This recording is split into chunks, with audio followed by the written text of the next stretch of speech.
Hey guys, good morning. Welcome back to our channel, the Eaton Squad. My name is Addie. So for today's video is a follow-up video of the video that I uploaded of a foreign national entering Cebu unvaccinated.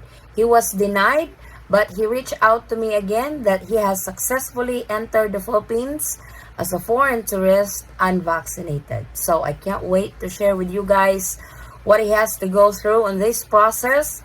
Details coming right up.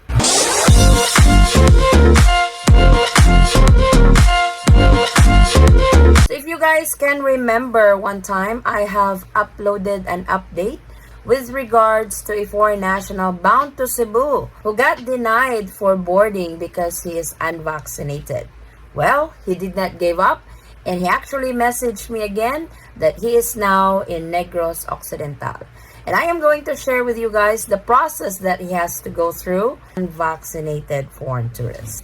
So especially to those foreign nationals who are unvaccinated, who are still planning to travel to the Philippines, particularly in Cebu. Because right now, only Cebu are accepting unvaccinated foreign tourists. So if you guys are ready, let's read his story. It's like, good morning, Addie. I finally made it home to Negros Occidental. I thought you might like to know how I accomplished this. Oh yeah. It wasn't easy until I got to Cebu, which was unexpected surprise. After walking around the international terminal at LAX for 9 hours on July the 10th, wondering what to do, I called Singapore Airlines for the third time after failing to be allowed to check in for Cebu yet again. So I asked to have my flight rerouted to Bangkok via Singapore. I got there with no problem, and a few hours after arrival, I went back to the airport and asked the local Singapore Airlines agents if they would confirm I could fly to Cebu before I purchase another ticket. So that's actually smart. From LAX, he flew to Bangkok, then from Bangkok to Cebu.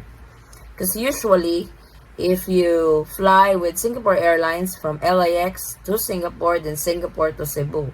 So with him, he kind of rerouted it to Bangkok because Bangkok is actually accepting fully vaccinated, unvaccinated. Everybody is welcome over there. So there is no reason for Singapore Airlines to actually deny him. And if you guys ask, yes, he purchased the ticket one at a time. So he purchased his ticket from LAX, then to Bangkok, and making sure that he can enter Cebu no problem from Bangkok to Cebu. At first, got the same angry response that I got in LA, that unvaccinated are not allowed.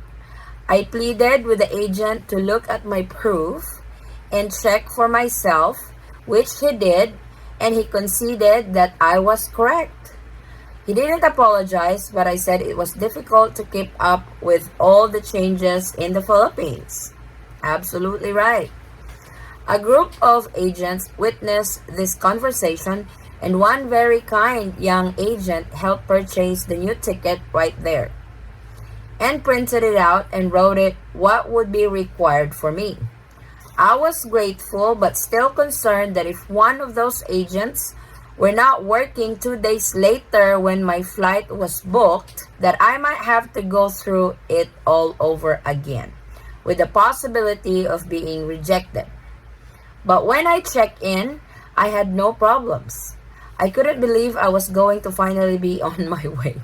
I'm actually happy for him because I know the hardships of this guy to go through just to get entry into the Philippines.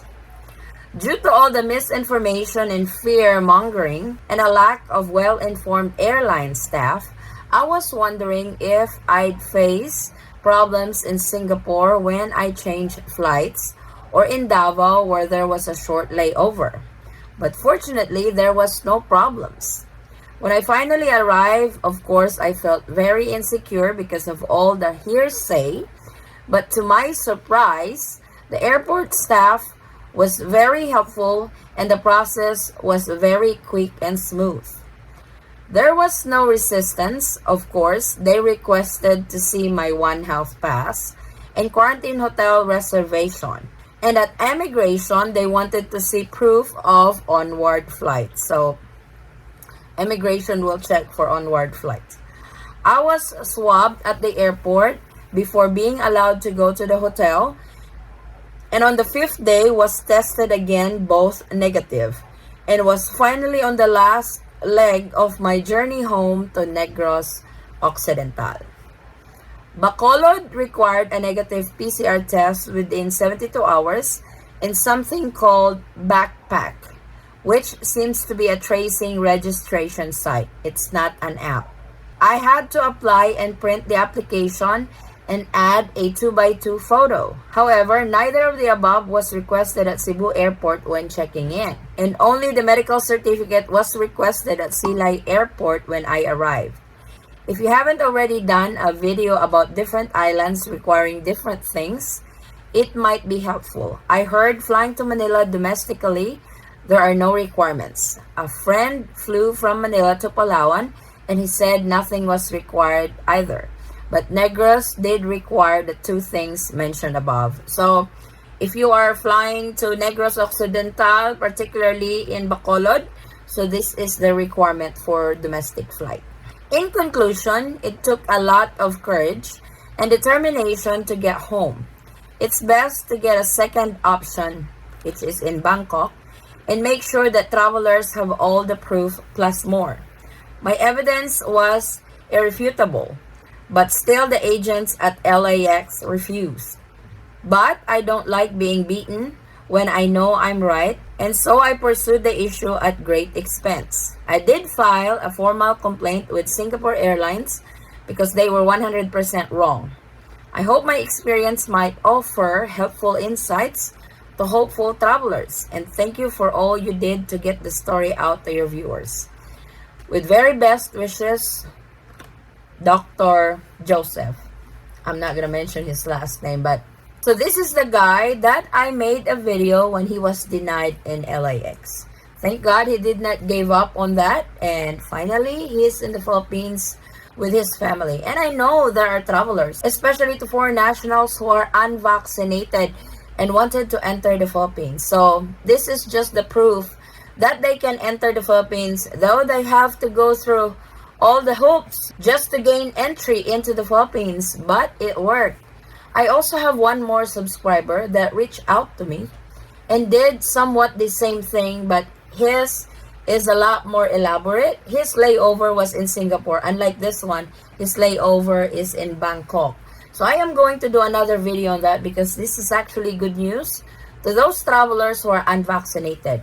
Just please, what I will suggest from you guys, call the airline, make sure, double check, triple check that you can get on that aircraft, that you can board on that particular aircraft that you are flying with if you are a foreign national, unvaccinated, and headed to Cebu. Because like I said, if you're headed to Manila or other airports in the Philippines, other gateway airports, they will deny you right there and then at your port of origin. So do your research, make calls, get the confirmation, so you guys are not wasting your money on tickets, because with Dr. Joseph, he had to purchase a new ticket again for this route. LAX to Bangkok, then Bangkok to Cebu. But Dr. Joseph, I am so happy for you that you are finally home with your family, and kudos to you for not giving up just to gain entry into the Philippines. And enjoy your family time in the Philippines. And thank you for sharing this detailed information that we can use as reference to those who are still planning to enter the Philippines as a foreign national unvaccinated. So I really wanted to share that with you guys because I know there are still quite a number of foreign nationals who are unvaccinated who wants to enter the Philippines. So I hope this story of Dr. Joseph may inspire you guys to finally book that flight to the Philippines. But like I said, please do the precautions. Call the airline, get a confirmation, do your research, get all those documents that you need to successfully enter the Philippines without a snag. So this is our latest travel updates to the Philippines. Thank you guys so much for watching. If you have any questions, concerns, or inquiries with regards to this video or in any of our travel related videos, please comment it down below and I will try to get back to you guys as soon as I can. Or you can direct message me in our Facebook page, same handle, the Eaton Squad. Again guys, thank you so much for the continued support and trust to our channel and to our family. I hope to see you on our next travel update. Stay safe, stay healthy, and God bless everyone. Bye.